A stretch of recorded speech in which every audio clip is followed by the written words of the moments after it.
Welcome to Work and Wisdom, where we sit with HR professionals to uncover real lessons for the modern workplace. Today, we are joined by Hasan Rashid from Dita Global Private Limited to explore how rewards, benefits, and compensation truly shape the employee motivation, retention, and performance inside modern organizations. Okay, so Hasan, can you share your experience in HR, particularly in compensation and reward management? What experience have shaped your understanding of the employee rewards? Hi, thank you for inviting me to this amazing podcast, first of all. About your question, my experience is particularly in compensation and reward management. Because you know, it's human nature and it's our psychology that we only work when we get rewarded. So it's very important to reward your employees with best available resources so they feel acknowledged, they feel they are being appreciated. So for this particular, we have a deep system where beyond their salaries, we have some incentives and some performance-based incentives and different rewards upon getting their targets, which make them work more. So let me give you an example.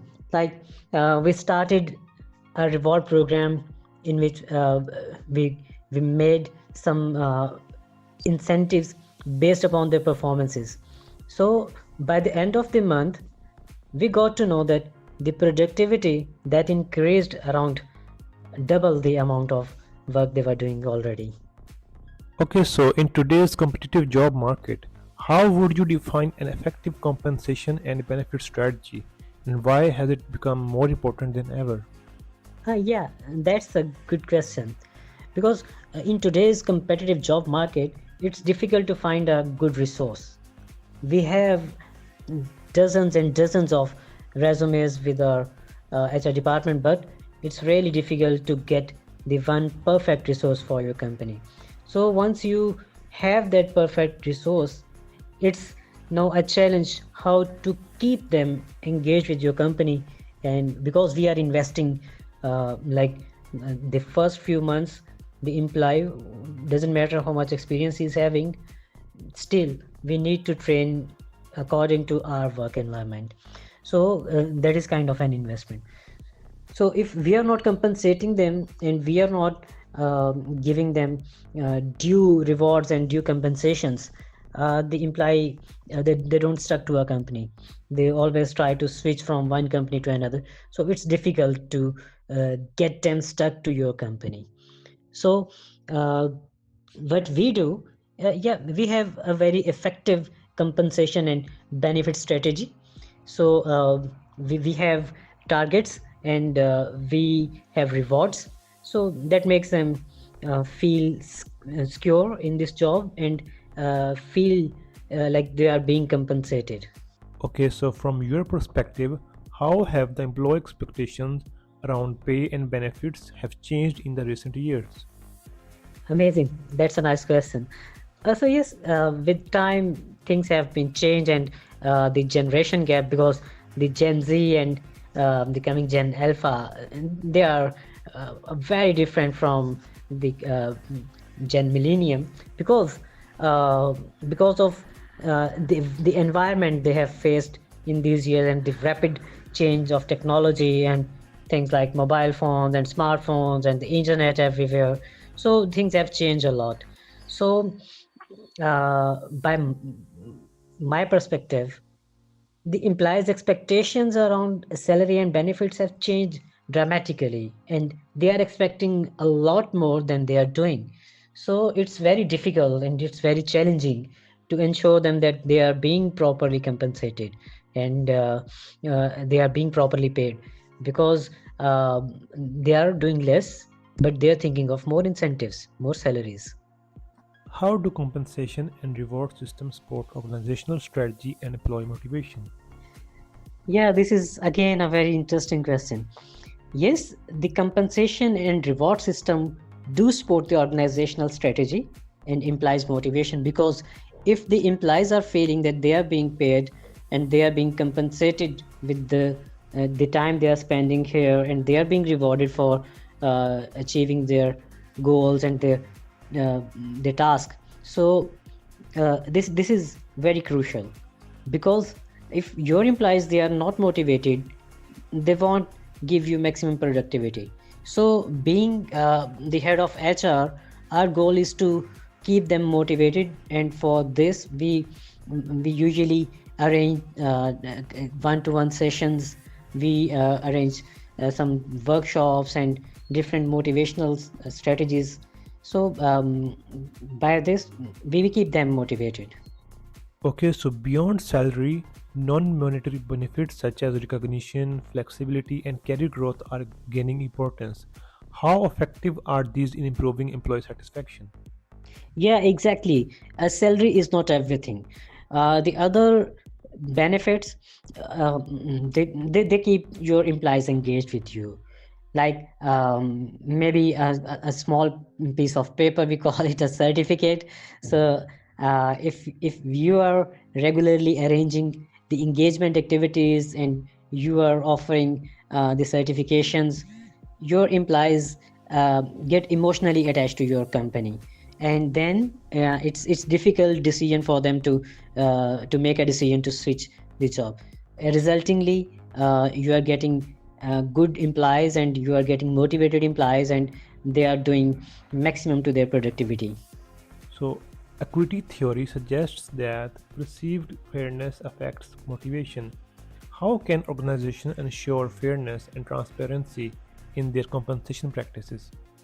Yes, this is true. Equity theory, well, not every employee is doing equally, contributing equally, but still they are expecting that we should be compensated equally. So, in our reward system, we have set targets for our employees, that if you are doing that much jobs, and if you are doing that much job in this time, you will get reward.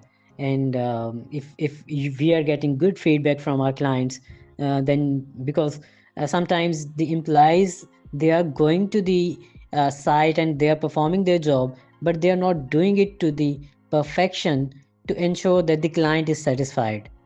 So in our reward system, we have kept these points in our mind, and we prefer those employees who are making sure that the client is satisfied with their job. Okay, can you share a simple example where a well designed reward system improved employee performance or engagement? This is once again a very good question. So, about a well designed reward system, first of all, we would have to define what is a well designed reward system. So, in my perspective, a well designed reward system is a system where you are paying your employees with the best rewards. And what are the best rewards? They are not always some money. They can be an appreciation, a certification, or an acknowledgement, like employee of the month or employee of the year. So you are just not paying them in terms of money. You are just giving them a respect. So like last year, we started a program where uh, we made the environment competitive, and our different sales staff, they were told that the employee of the month, and then the employee of the quarter, and then the employee of the half year and yearly, they will be rewarded with this. And like I don't want to mention the exact amount here. So what happened that after the first month, one of the employees, he got the bonus, and then when it came to the third month, and it was the third month's incentive, and then the quarter incentive. So that built some competitive environment, and everyone was trying to achieve the target and get reward. So yes, well designed reward system, they really improve the performance and engagement of the employees. What common challenges do organizations face when designing compensation and benefit system? particularly in developing economies like Pakistan?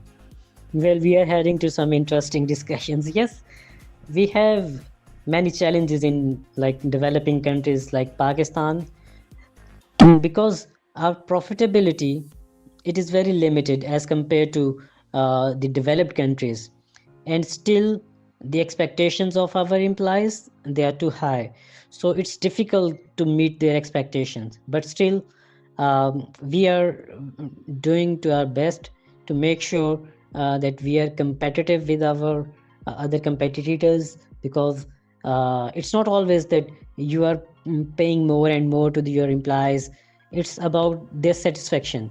So at HR we try our best to get engaged with our employees and to make sure that they are satisfied with what they are getting.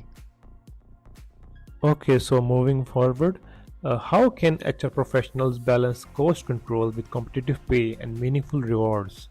Yeah, this is a very technical question. Yes, as a professional, actually, people think that they are not involved in the price of the product any company is producing or a service any company is giving. But yes, the HR professionals, they are basically responsible for the cost, because um, the more we are paying to our employees, that will increase the production cost of whatever the product we are making or whatever services we are providing.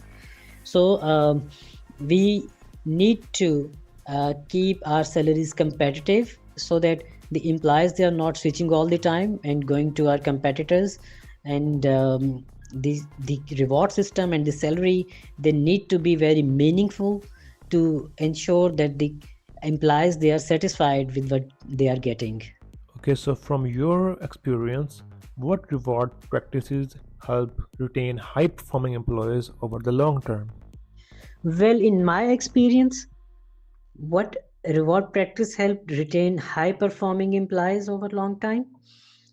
Yeah, because this is very basic thing that if the implies they are satisfied with what they are getting and they feel that their time is being compensated properly, they perform higher. But this is not the only thing. Sometimes there are other factors involved, like if there is something going on in their home, or if there is something going on in their relationship, that is also affecting the performance. But with our perspective, we think that only the rewards and the salary they are the things that are meeting their performance, and they are not helping to retain your employees over a long period of time. So in my practice, the regular sessions with employees, they keep and getting them engaged properly, they keep them performing higher, and they keep them attached over a long period of time. So, other than that, what are the simple metrics or indicators that HR can use to evaluate the effectiveness of compensation and reward programs? Yeah, the thing that we use, the indicators that we use to evaluate the effectiveness of the compensation and reward programs, they're very simple. Like if we are getting maximum productivity and we are getting our employees engaged in the activities and in the competitive programs and the bonus programs and the reward programs, they mean that uh, these things are getting effective. And if the response is low, that means that we should work on our compensation and reward programs and improve them to get our employees engaged. Looking ahead, how do you see compensation and reward management evolving in the next few years? Yes, looking ahead, how do I see compensation and reward management evolving in the next few years? Yes, actually, because Pakistan is a developing country, we are growing in businesses, we are growing in industrial management and everything. So we are just evolving our, because years back there was only I think that we call today a basic salary, but now we have the reward programs and compensation programs everywhere. We are not just paying our employees salaries, we are giving them benefits, different kind of benefits. Different companies are using different kind of benefits.